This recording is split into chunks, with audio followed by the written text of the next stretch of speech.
couches, TV, phone, desk, stuff.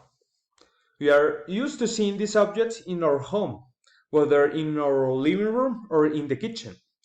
But what do you think if I tell you that these things can also be found in the rivers and the streams that run through our cities?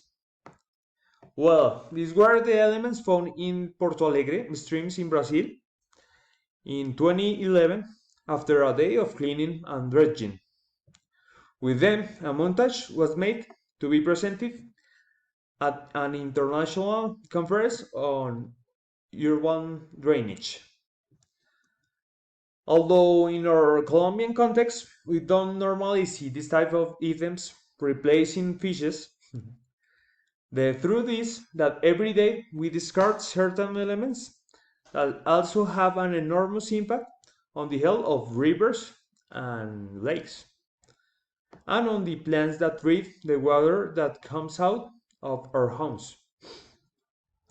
As an environmental engineer, I know how difficult certain types of substance can be treated, and I recognize that some don't even decrease their concentrations after residual treatment due to the backward technology that still persists in this country.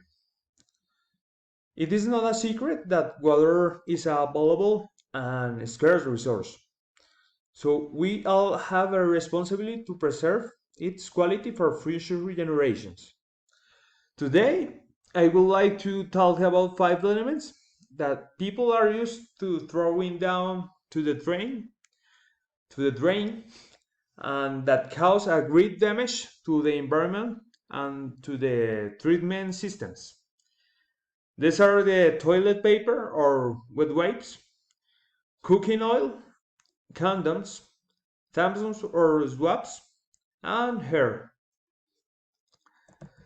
Firstly, toilet paper and wet wipes. These wastes are the worst enemy of the sewage systems because they don't decompose quickly and cause huge clogs in the pipes.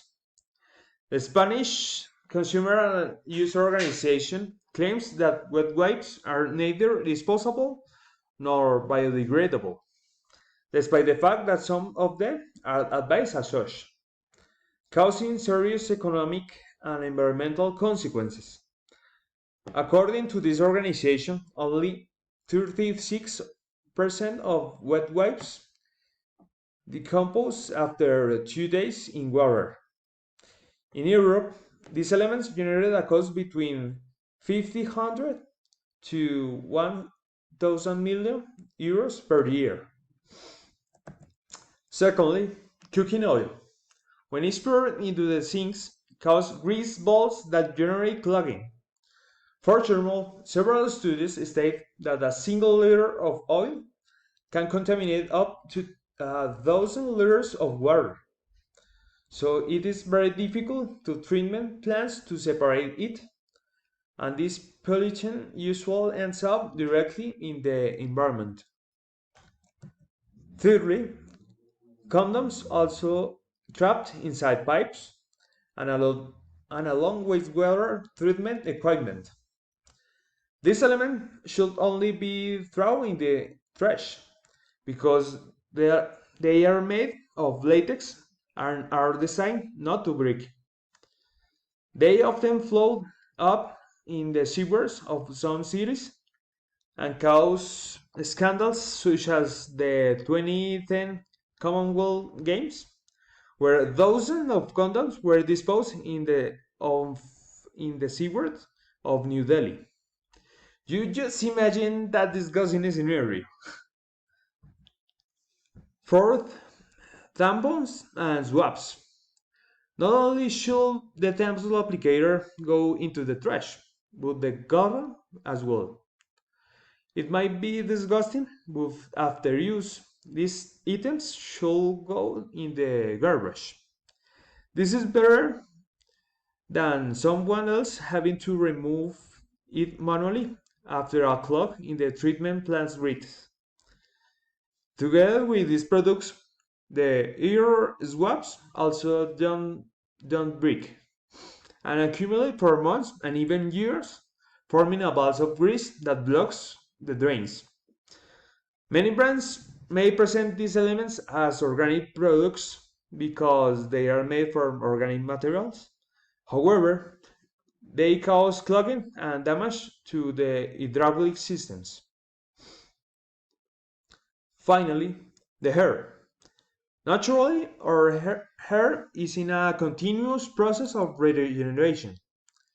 The hairs we were born with will not accompany us all our lives, but are renewed.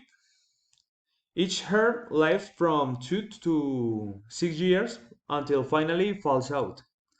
It is estimated that every day we lose from 50 to 150 hairs, and this usually ends up into the siphon after showering. Generally unpleasant clogs in the grid. However, it is impossible to collect them and avoid them going to the drain, as they usually get stuck and remain in the environment for a long time. At the beginning of my speech, I told you that we all have a commitment to preserve our vital liquid in a good conditions for future generations. And with actions such as depositing solid waste in an appropriate place and investigating how to properly dispose of the oil, we can properly fulfill that commitment. Remember, remember that water is not an inaccessible resource, and small actions can generate positive change. Thank you.